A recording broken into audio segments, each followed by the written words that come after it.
जय हिंद दोस्तों। मैं हूं अंकुर त्रिपाठी और आप देख रहे हैं हमारा YouTube channel Tripathi the real talks. दोस्तों, सबसे पहली बात यह है कि देखो, बड़ी दुख भरी खबर है और काफी ज्यादा परेशान करने वाली खबर है। जो वीडियोस और जो फोटोज, जो न्यूज बांग्लादेश से इस समय आ रही हैं और वहां पर जो बांग्लादेशी हिंदुओं का हाल है, बहुत खतरनाक है। और आज हम इसी के ऊपर बात करने वाले हैं।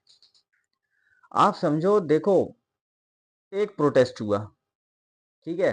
उस प्रोटेस्ट में सरकार गिराई गई, वहां की सिटिंग प्राइम मिनिस्टर को भगाया गया और एक इंटरिम गवर्नमेंट फॉर्म की गई वहां पे, with the help of military और ये और वो।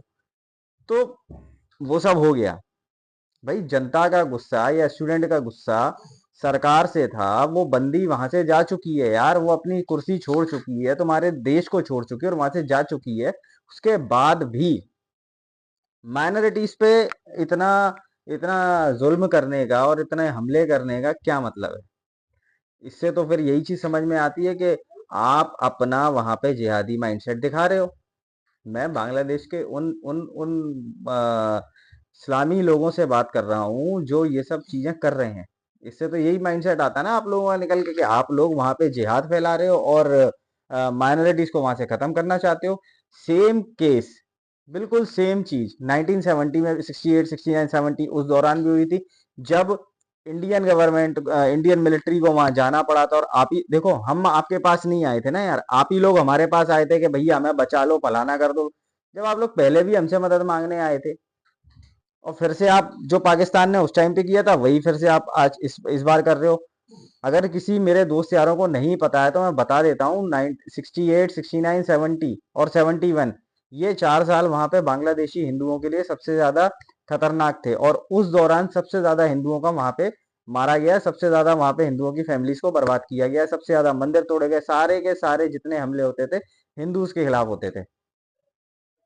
और आप लोगों ने, जिससे आगे जो मिलिट्री अटैक करे, आप लोगों ने हिंदुओं के घर के आइडेंटिफाई हो जाए इसलिए उनके घर के बाहर एच का सिंबल बना देते थे कि भाई हिंदू है। और वो ऑपरेशन सर्चलाइट, उसमें अगर देखा जाए तो जितने आपके बांग्लादेशी इस्लामिस्ट नहीं मरे हैं, उससे ज्यादा तो बांग्लादेशी हिंदू मारे गए हैं। और यही चीज इस बार भी आप लोग कर रहे हो, 2024 में बैठ के आप लोग यही चीज कर रहे हो यार। आपकी जो मांग थी वो पूरी हो गई, गवर्नमेंट वहां पे अपना हाथ खड़े कर चुकी है, गवर्नमेंट जा चुकी है, फिर भी आप लोग उसी चीज पे लगे हुए हो। तो मोदी जी, अब मैं आपसे तो रिक्वेस्ट ही कर सकता हूँ, आप बड़े हैं, हमारे देश के प्रधानमंत्री हैं, पूजनीय हैं। मोदी जी, थोड़ा स्टेप लीजिए, थोड़ा अपने अपने रुख को थोड़ा कड़क कीजिए बांग्लादेश के प्रति। और जो वहां पर बांग्लादेशी हिंदू हमारे हमारे भाई बहन वहाँ फंसे हुए हैं, कोशिश करिए वो लोग यहाँ आ जाएं। मैं मानता हूं कि अगर वो लोग आएंगे तो हमारे ऊपर बहुत ज्यादा इम्पैक्ट पड़ेगा, हमारे ऊपर बहुत ज्यादा बर्डन पड़ेगा, लेकिन उसका रास्ता है कि जितने ये रोहिंग्या, जितने ये बांग्लादेशी मुसलमान हिंदुस्तान में बैठे हुए हैं ना, ये लोग वहां से भाग भाग के आते हैं या नौकरी के नाम पे, और यहाँ पे आते ही साथ इन लोगों को, इनका वेलकम किया जाता है, इनको आधार कार्ड दे दिए जाते हैं, इनको इनको फर्जी आधार कार्ड, फर्जी इनके एड्रेस बना के दे दिए जाते हैं। और फिर उस पर्टिकुलर एरिया में वो चीजें लेने के बाद ये वहां से हिंदुस्तान के अलग अलग कोने में चले जाते हैं।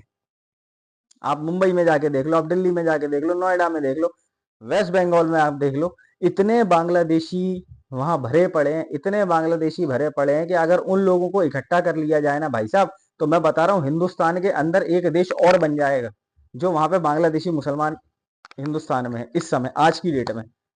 तो मैं ये चाहता हूं कि आप उन जो हमारे हिंदू भाई बहन वहां फंसे हुए हैं, या जो माइनॉरिटीज हैं, मैं सिर्फ हिंदू भाई बहन की बात नहीं कर रहा, वहां पे जो सिख हैं, जो वहां पे क्रिश्चियन हैं, अगर वो लोग वहां पे फंसे हुए हैं, तो मैं मोदी जी से ये गुजारिश करना चाहता हूँ, मेरी भारतीय सरकार से मैं ये दरख्वास्त करना चाहता हूँ कि वहां पे जितने भी फंसे हुए हैं माइनॉरिटीज, उनको आप यहाँ लेके आइए। और यहाँ पे जो जो बांग्लादेशी मुसलमान यहाँ पर रह रहे हैं फर्जी दस्तावेजों के साथ, उनको लात मार के बाहर निकालो, उनको उनके बांग्लादेश में भेजो, उनको उनके आप बांग्लादेश में भेजिए और वहां के हिंदू भाई बहनों को यहाँ लेके आइए, तभी उन हिंदुस्तानी भाइयों का भला हो सकता है, अन्यथा नहीं हो सकता।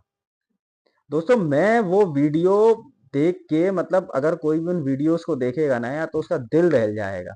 बाप बेटा, चाचा भतीजा, भाई, बड़ा भाई छोटा भाई मार के और उसको काट के और पब्लिक प्लेसेस में टांग दिया, पब्लिक प्लेसेस में लटका दिया और फिर अपनी वीरता का प्रदर्शन कर रहे हैं। यार इतने बड़े अगर तुम लोग बलशाली हो ना यार, इतने बड़े बाहुबली हो, और अगर तुम में हिम्मत है तो आओ, आओ भारतीय सेना का सामना करो, भारतीय सेना का सामना करो। और इंटरिम गवर्नमेंट जब तुम्हारी फॉर्म हो गई है, मोहम्मद यूनस जो तुम्हारे चीफ बना है तुम्हारी इंटरिम गवर्नमेंट का, he is not a prime minister, but although he is not a prime minister, but he is getting the power equal to the prime minister, ठीक है भाई। और उसके ऊपर ये जिम्मेवारी है कि वो 3 महीने में और इलेक्शंस करवाएगा और फलाना करवाएगा। जब वहां तुम्हारे यहाँ इंटरिम गवर्नमेंट बन चुकी है तब तो अपने ये दंगे फसाद बंद कर दो यार।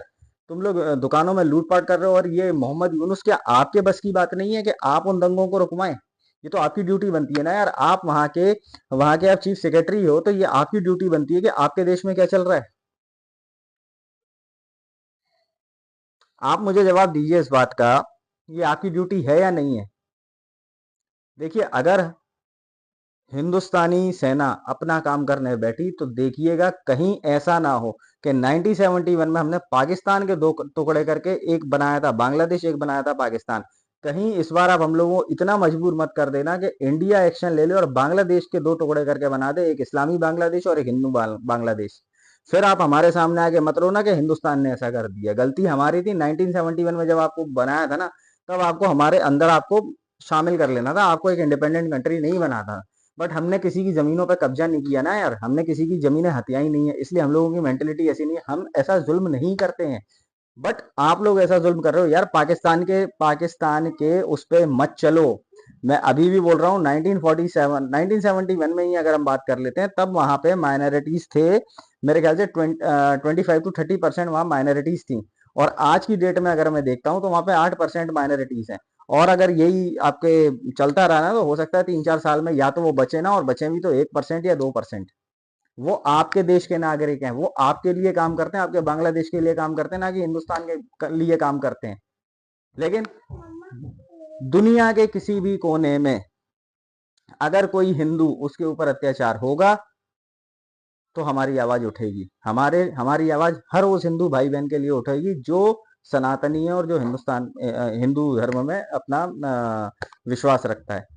तो अभी तो हम आप लोगों से प्यार से बात कर रहे हैं, आपको समझा रहे हैं कि भाई ये सारी चीजें ना करो, और जो भी आपका मुद्दत है वो सॉर्ट आउट हो चुके हैं। तो अब आप अपने देश के प्रति काम करो और अपने देश को आगे ले जाओ, और ये धरना, ये जो हमले वमले कर रहे हो, ये सब आप बंद करो। और मोदी जी से मैं रिक्वेस्ट करता हूँ कि Modi ji please take an strict action, please take a strict action, and please save the Bangladeshi Hindus. आपने जो सीए लागू करा है ना, ये आपने इन्हीं चीजों के लिए लागू करा था। एक बार उसमें मॉडिफिकेशन कीजिए और कुछ ऐसा कीजिए कि वो बांग्लादेशी हिंदू यहाँ आए, और यहाँ जो बांग्ला मोदी जी, हम टैक्स देते हैं, हम टैक्स देते हैं भारतीय सरकार को, हम लोग टैक्स देते हैं। और टैक्स हम इसलिए देते हैं कि आप किसी और को, ये फालतू लोगों को ना पालें, भारत के लिए आप भला करें। तो अब हम अपने टैक्स के पैसे से चाहते हैं कि आप वहां से बांग्लादेशी हिंदूज को यहाँ लेकर आए, उनका पेट भरें, और जो यहाँ पे बेफिजूल के जो खैरात बट रही है ना, जो फिजूल के ये खा रहे हैं हम लोगों का पैसा, इनको पिछवाड़े पे लात मारिए और वहां वापस इनके मुल्क भेजिए, इनके देश भेजिए इनको। इससे ज्यादा मैं और कुछ नहीं कहना चाहता। मोदी जी, ये मेरी आपसे दरख्वास्त है, कृपया इस पर अपना गौर फरमाएं और इस पर अपना एक स्ट्रिक्ट एक्शन लें। धन्यवाद।